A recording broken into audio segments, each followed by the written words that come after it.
Shadows in the mansion. Secrets.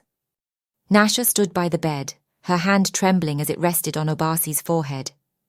The heat radiating from his skin confirmed her earlier suspicion. A high fever had taken hold. She bit her lip, muscles tensed, heart racing. Her eyes darted to the glimmer of daylight in the hallway.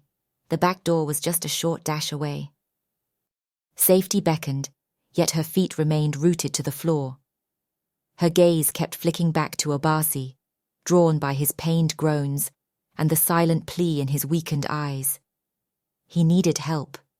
His wound was bleeding again. The fall had been horrendous. She worried that something might be broken. Panic swelled within her. Oh God, she thought. What could she do? What if he bled to death? The thought gripped her with icy fear. She couldn't call the police or an ambulance. Last night, it had been a good thing he had stopped her. She wasn't thinking clearly then. There was no way she would have been able to explain what she was doing there if she had.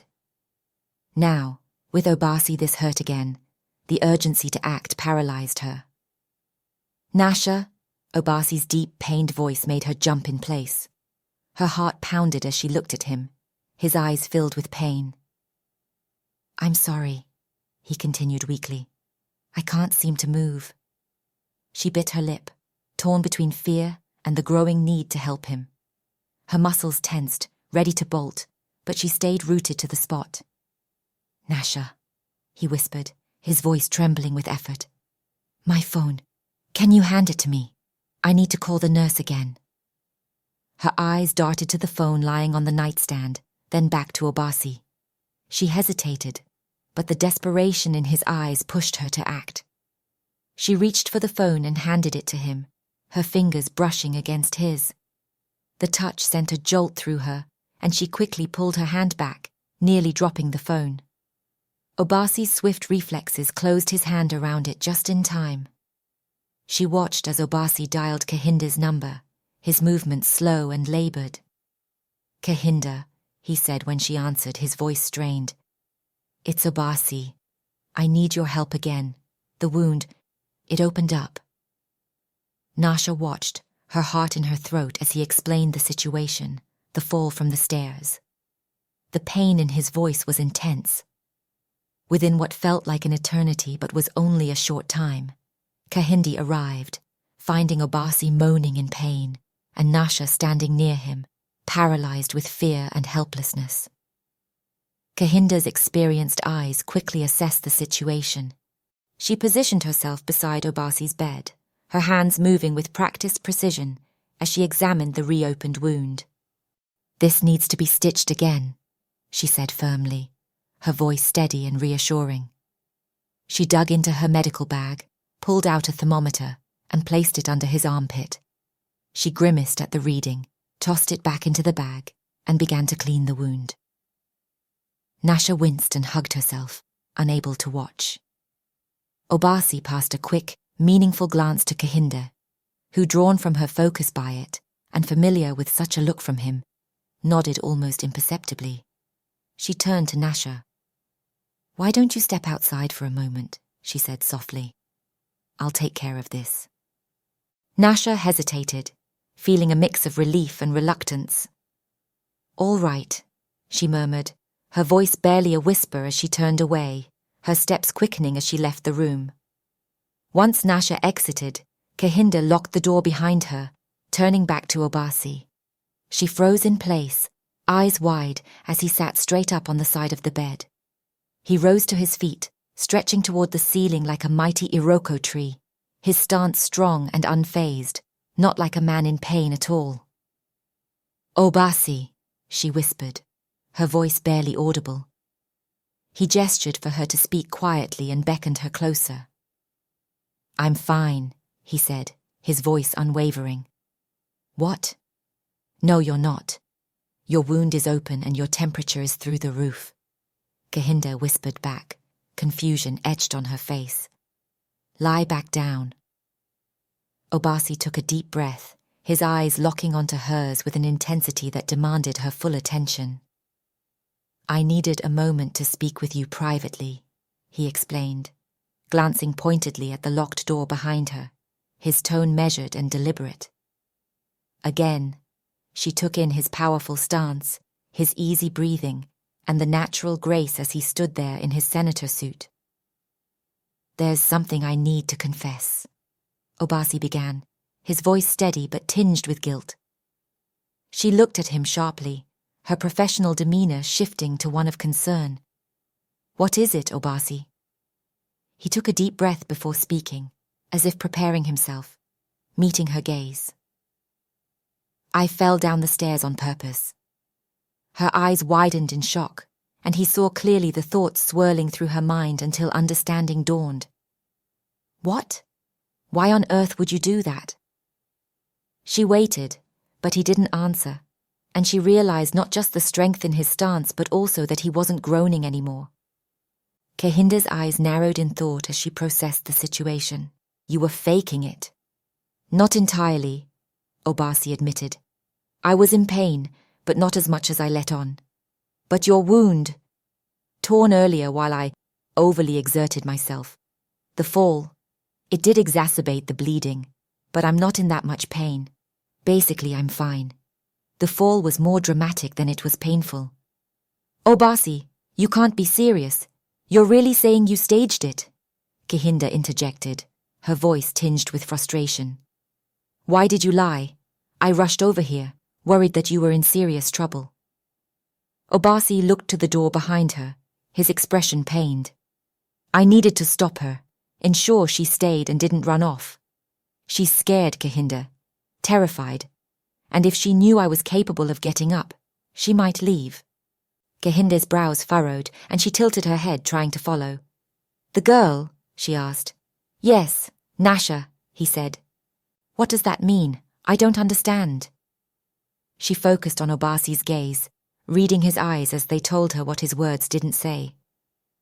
"You're saying she's afraid of you?" "Yes. But you saved her." There was fear in her eyes, the way she looked at me. "Something's happened to her, and it's more than Kelechi, more than me." "Something like what?" Obasi didn't answer, too unsure, too troubled by the memory of her gaze on him.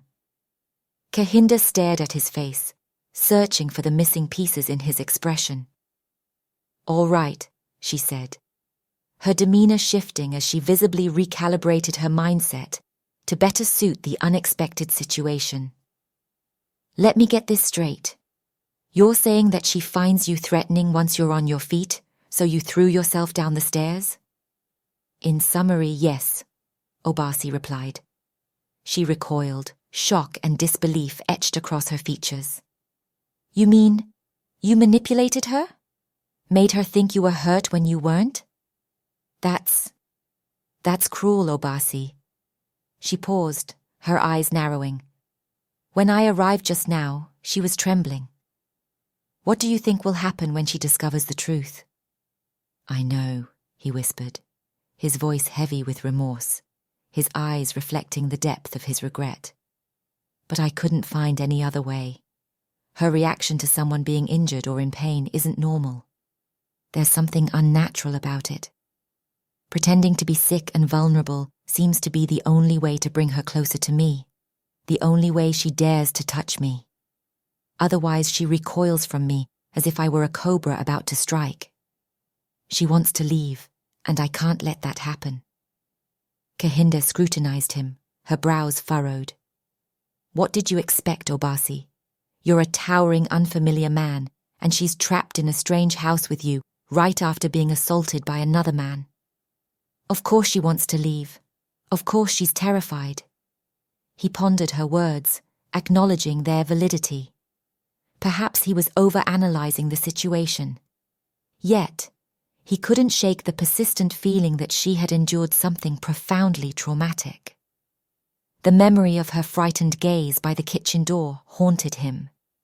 She had clung to the door frame as if willing it to come to life and shield her from harm. If he hadn't stepped back, she might have fled through the window in sheer desperation. "You didn't have to lie to her, Obasi," Kehinde said, her voice a mix of frustration and disbelief. "You could have reassured her, talked with her. If it were me, I'd be livid. In fact, I am. It's horrible. I could strangle you. I tried, he replied. And? She asked me to leave. Leave? You mean leave your own mansion? She studied his face, piecing together the information, her shock unmistakable. A sudden laugh escaped her, catching her off guard. Oh my gosh, that's too amusing. She doesn't know, he defended. Doesn't know what? That this is your mansion. Well, I think that much is clear, with your help. Why are you keeping it from her? You could have just told her last night. Just tell her. As it is now, this situation is delicate, he finished. Not exactly the words I had in mind, but you would know best since you're the one experiencing it firsthand.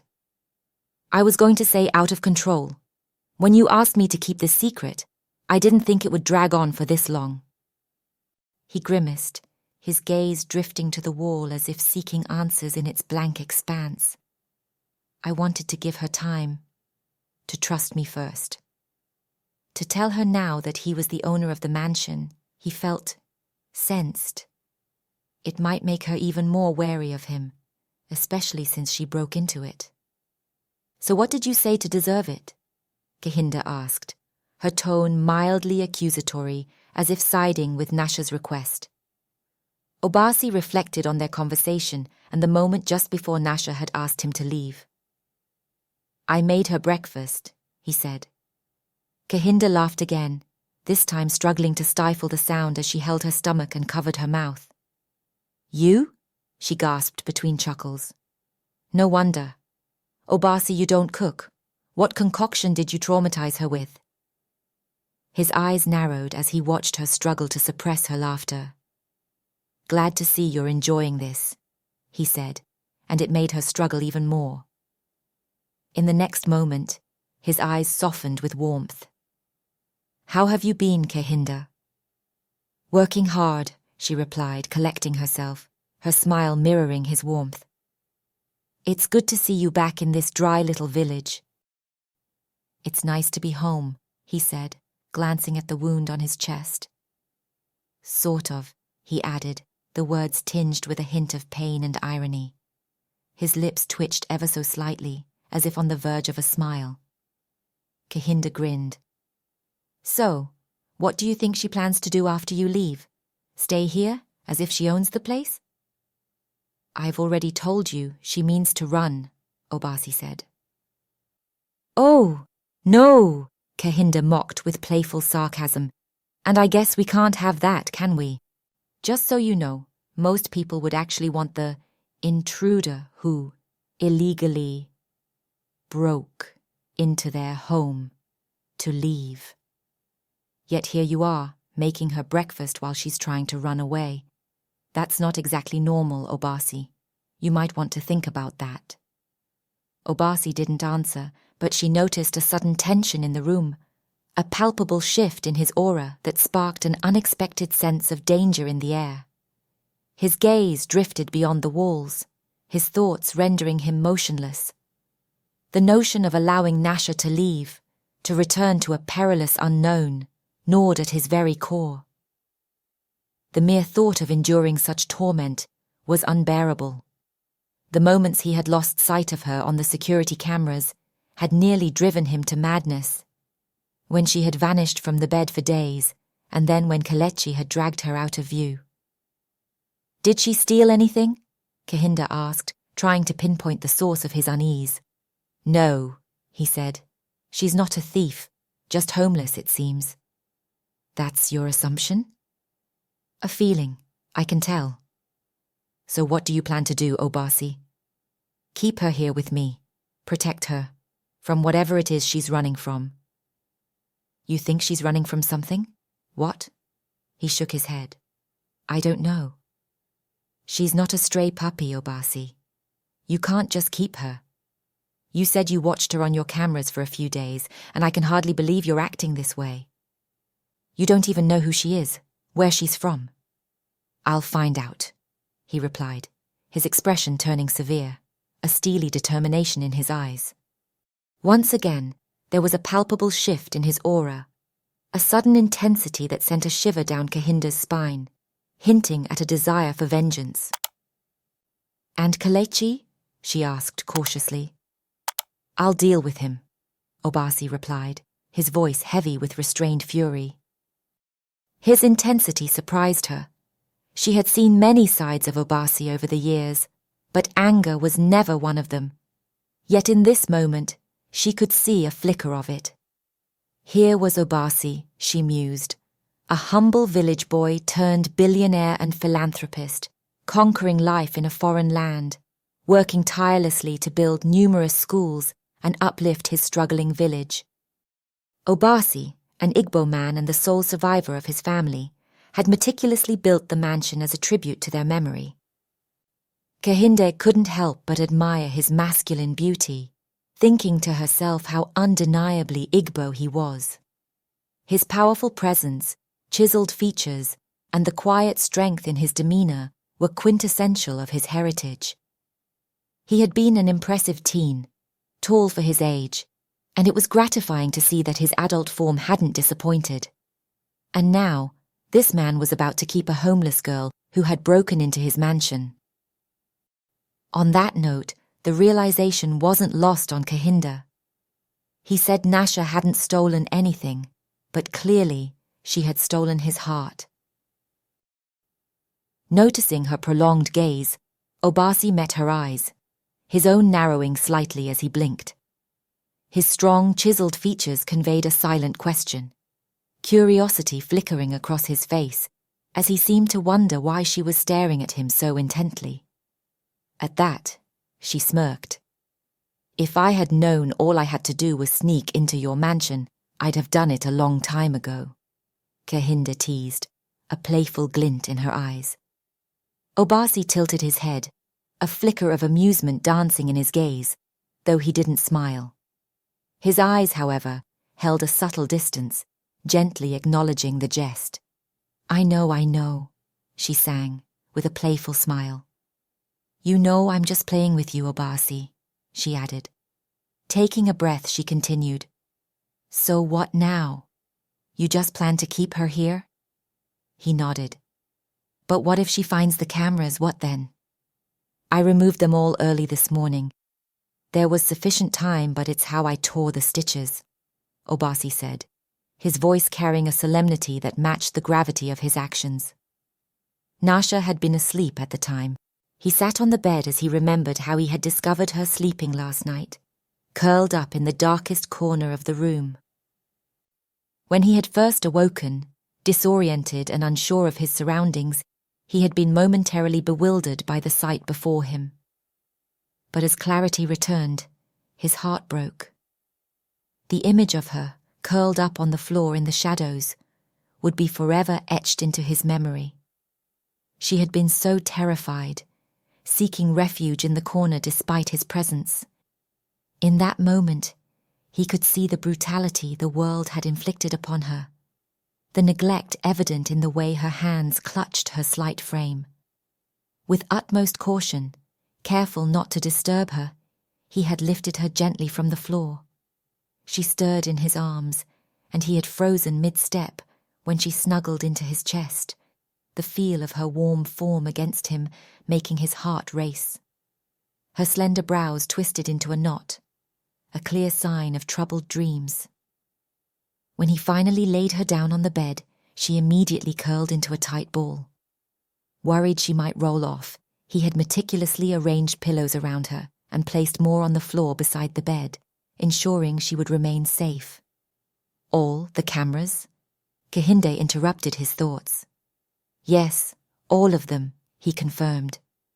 She stood still, suddenly sensing something from Obasi, a protectiveness over Nasha that seemed to emanate from a place deeper, more intimate. A question stirred in her mind. How much had he seen? The young woman, alone in the grand mansion, wouldn't have expected to be watched, unwittingly observed through hidden cameras. She hesitated, the question forming on her lips, but curiosity eventually overcame her restraint. "How much did you see through those cameras, Obasi?" His eyes flicked to hers, widening in evident surprise before his brows knitted and his gaze turned inward, contemplating the gravity of her inquiry. Everything, he mused silently. Though he had intended to avert his gaze once he realized what might transpire, he found himself irresistibly drawn, compelled by an inexplicable force. He had seen everything, every perfect inch of her frame, naked, more than once. Each time, he was drawn deeper into an inescapable reverie, captivated by her every line, each subtle movement, a hypnotizing dance. Her skin, smooth and unblemished, with an ethereal glow that seemed to capture and reflect the light in a way that was almost otherworldly. She was the most stunning sight he had ever seen, a vision of beauty that even to this second haunted his thoughts and stirred his soul. A masterpiece of natural perfection that no sculptor could hope to replicate. To his own dismay, her entire essence seemed to be captured in her hazel eyes, so that each time he looked into them, he was compelled to relive her beauty, evoking every facet of her allure anew. Obasi took a deep breath, his expression conflicted. "More than I should have," he admitted quietly. His voice was tinged with regret, yet there was a deeper, unspoken emotion that lingered between them, palpable in the charged silence. He had intended to respect Nasha's privacy, but had found himself unable to look away. Kehinde's concern flickered across her face. "Obasi, that's a serious breach of trust. I understand your intentions, but this isn't something you can just overlook." She took a deep breath, her tone softening slightly. "You need to find a way to make this right with her. She deserves to know the truth about everything, and you need to find a way to earn her trust with honesty." "I'm aware of that, Kehinde," he said quietly, his voice filled with remorse. "I never meant to invade her privacy like that. I was just worried about her, about what she might do, whether she might disappear again. But you're right. She deserves the truth." He looked up, his eyes meeting Kehinde's with a determined resolve. "I'll find a way to tell her, to explain everything." "I just hope she can forgive you once you do," Kehinde said. "If she doesn't, then I'll help her strangle you." Obasi nodded thoughtfully, his eyes reflecting warmth towards his friend.